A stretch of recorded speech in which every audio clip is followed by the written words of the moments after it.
RAM আর স্টোরেজের price বাড়ার সাথে সাথে স্মার্টফোনের প্রাইস মার্কেট এমন হয়েছে সব থেকে বেশি এফেক্ট পড়েছে 20,000 টাকার বাজেটে।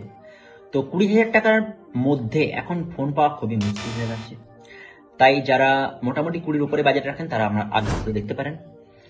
এবার বলবো এখন 30,000 টাকার মধ্যে স্মার্টফোন, মানে আন্ডার 30K স্মার্টফোন। দেখুন, আন্ডার 30K-তে দুটো স্মার্টফোন যা হোক করে চুজ করতে পেরেছি।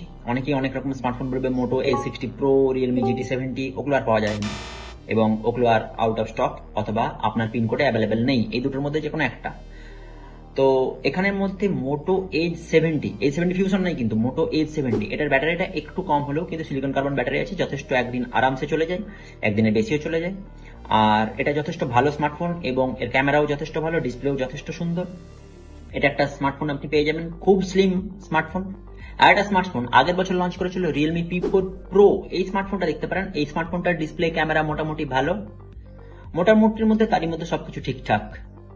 ওই OnePlus ওই N6 10 এর থেকে তো অনেক ভালো, কারণ OnePlus N6 কোনো দিক থেকেই স্মার্টফোনটা কিছু নেই, তাই ওটা অ্যাভয়েড করুন। এই দুটো স্মার্টফোনের দিকে যেতে পারেন। আর যদি ভালো স্মার্টফোন হিসেবে আগের বছরের কোনো পুরনো স্মার্টফোন পেয়ে যান তাহলে অবশ্যই আপনারা কমেন্টও জানাতে পারেন।